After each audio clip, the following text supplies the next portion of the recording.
أريد إلا الإصلاح ما استطعت وما توفيقي إلا بالله عليه توكلت وإليه أنيب. أعوذ بالله من الشيطان الرجيم. بسم الله الرحمن الرحيم. إنا أنزلناه في ليلة القدر وما أدراك ما ليلة القدر. ليلة القدر خير من ألف شهر. تنزل الملائكة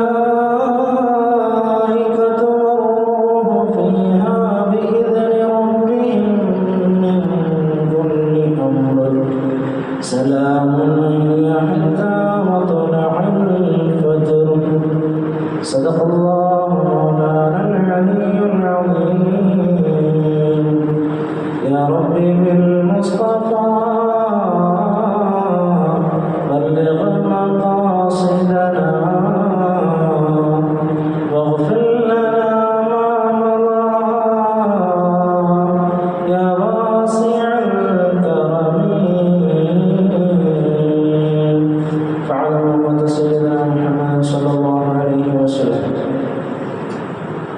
പ്രിയമുള്ള മുഅ്മിനീങ്ങളെ, അല്ലാഹു സുബ്ഹാനഹു വ തആല ഈ പരിശുദ്ധമായ മാസത്തിൽ, ഈ പരിപാവനമായ ദിവസത്തിൽ ഇവിടെ ഒരുമിച്ച് കൂടിയതുപോലെ അവരുടെ സുഖങ്ങളെ കൊണ്ട് നിറക്കപ്പെട്ട ജന്നാത്തുൽ നഈമിലും അല്ലാഹു നാം ഇവരെയും ഉൾപ്പെടുത്തി അനുഗ്രഹിക്കട്ടെ.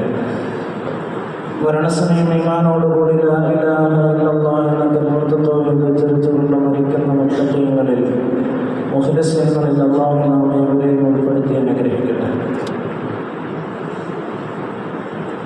പ്രിയമുള്ളവരെ, ഒരു മുസ്ലിമിനെ സംബന്ധിച്ചിടത്തോളം ഒരു റമദാൻ അവരിലേക്ക് വരിക എന്നുള്ളതും റമദാൻ യഥാർത്ഥമായ നിലയിൽ അത് എല്ലാ അർത്ഥത്തിലും കൊള്ളുക എന്നുള്ളതും വളരെ ശ്ലാഘനീയമായ കാര്യമാണ്. ഒരു മനുഷ്യനെ സംബന്ധിച്ചിടത്തോളം ജീവിതത്തിൻ്റെ നിഗമന മേഖലകളിൽ അവൻ ഇടപെടുമ്പോൾ അവൻ്റെ ജീവിതത്തിൽ മറക്കാൻ പറ്റാത്ത, ഒരിക്കലും മാറ്റി നിർത്തപ്പെടാൻ പറ്റാത്ത സന്തോഷങ്ങളുടെ സമയങ്ങളുണ്ടായിരുന്നു. പക്ഷേ പിന്നീട് അത് ഓർമ്മകളിൽ മാത്രമായി മറഞ്ഞു പോകുന്ന ഒരു സാഹചര്യത്തിലേക്ക് വരികയും ചെയ്യും. പ്രിയമുള്ളവരെ, അതുപോലെ ഏറ്റവും പ്രധാനപ്പെട്ട റമദാന്റെ അവസാനത്തെ പത്തിലേക്ക് ഒരു മുഅ്മിന്റെ സന്തോഷത്തിൻ്റെ ദിനരാത്രങ്ങളിലേക്കാണ് നമ്മളെല്ലാവരും കാലെടുത്ത് വെക്കുന്നത്.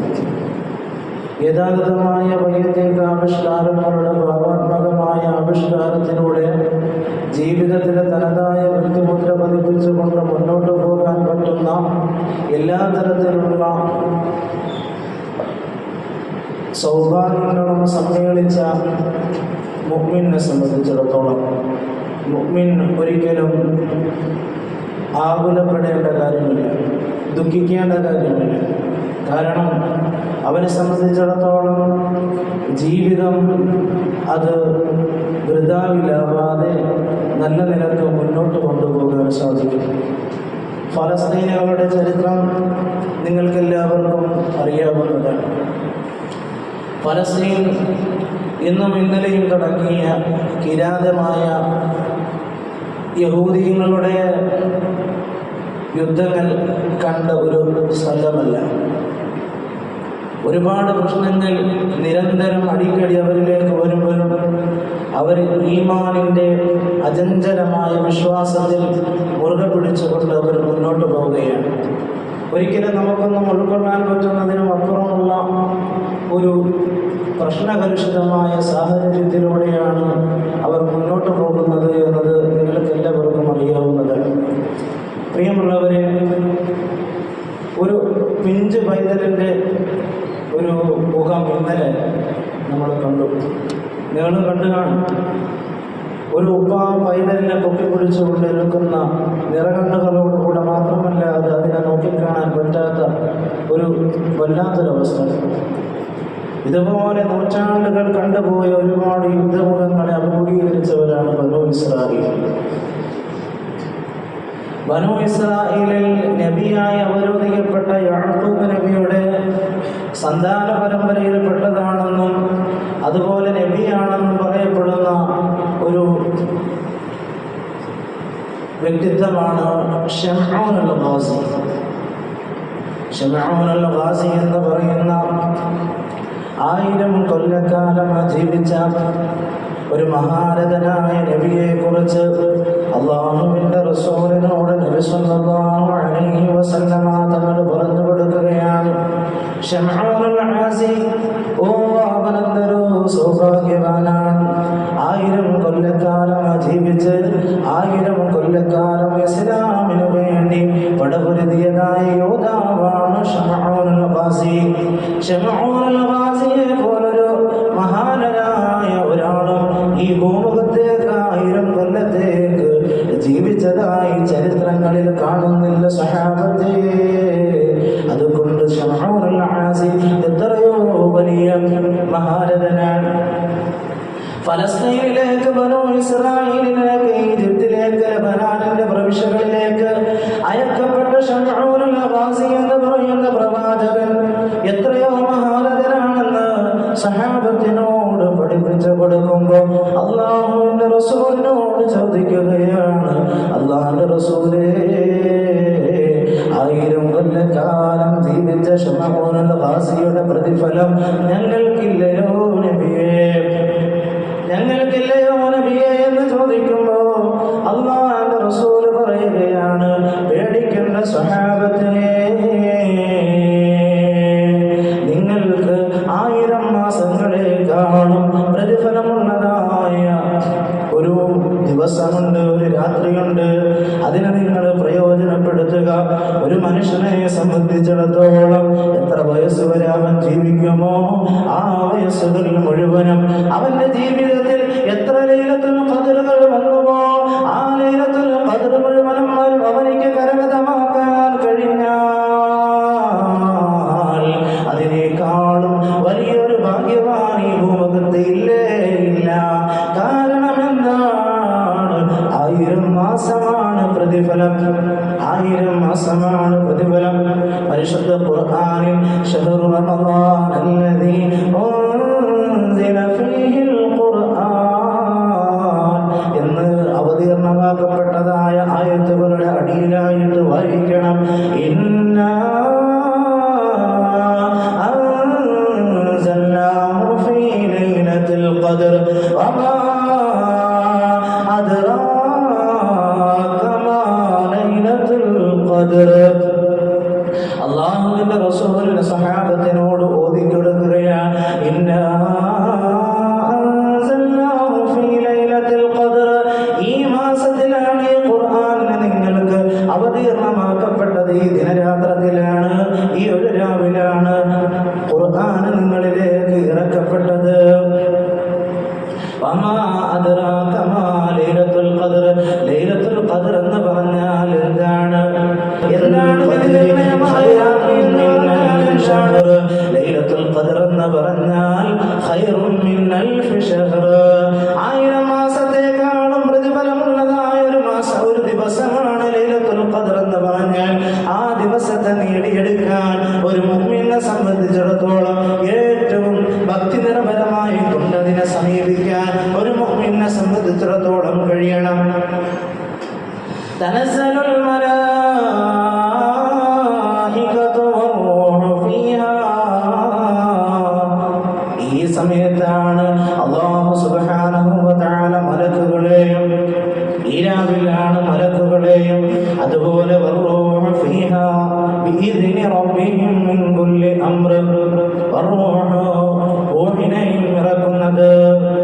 എന്താണ് ഈ ദിവ്യാത്മാവ് എന്ന് പറയുന്നിടത്ത് ഒരുപാട് അഭിപ്രായ വ്യത്യാസങ്ങളുണ്ട്. അവിടെ പറയുന്നുണ്ട് പരിശുദ്ധാത്മാവ് എന്ന് പറയുന്നുണ്ട്, ചില പണ്ഡിതന്മാർ പറയുന്നുണ്ട് ജിബ്രീലാണെന്ന് പറയുന്നുണ്ട്, ചില പണ്ഡിതന്മാര് പറയുന്നുണ്ട് പ്രത്യേകമായ ഒരു ചൈതന്യമാണെന്ന് പറയുന്നുണ്ട്. ചില പണ്ഡിതന്മാര് പറയുന്നുണ്ട് മാലാഖകളിൽ പെടാത്ത മറ്റൊരു സൃഷ്ടിവർഗമാണെന്ന് പറയുന്നുണ്ട്. മറ്റ് ചില പണ്ഡിതന്മാര് പറയുന്നത് ആദം സന്തതികളുടെ ആത്മാവാണെന്ന് പറയുന്നുണ്ട്. ശഅബാൻ 15 ബറാഅത്തിന്റെ രാവിൽ ആദം സന്തതികളുടെ ആത്മാവ് പ്രത്യേകമായി സജ്ജീകരിച്ചതായ ഖബറുകളിലേക്ക്, മുഅ്മിനായ ആളുകളുടെ ഖബറിലേക്ക് വരുമെന്നാണല്ലോ നമ്മളുടെ വിശ്വാസം. ഒരു സുന്നിയെ സംബന്ധിച്ചിടത്തോളം നമ്മളുടെ വിശ്വാസം അങ്ങനെയാണല്ലോ. അതുപോലെ തന്നെയാണ് ലൈലത്തുൽ ഖദർ എന്ന് പറഞ്ഞാൽ. ലൈലത്തുൽ ഖദർ എന്ന് പറഞ്ഞാൽ ആ സമയത്ത് നമ്മുടെ ഉപ്പയുടെ, നമ്മുടെ ഉമ്മയുടെ, നമ്മുടെ കാരണവന്മാരുടെ, ആരുടെയെല്ലാം നമ്മൾ ഇന്ന് മരണപ്പെട്ടു പോയോ അവരുടെ എല്ലാവരുടെയും ആത്മാവുകൾ ആ ഖബറിലേക്ക് വരുന്നു.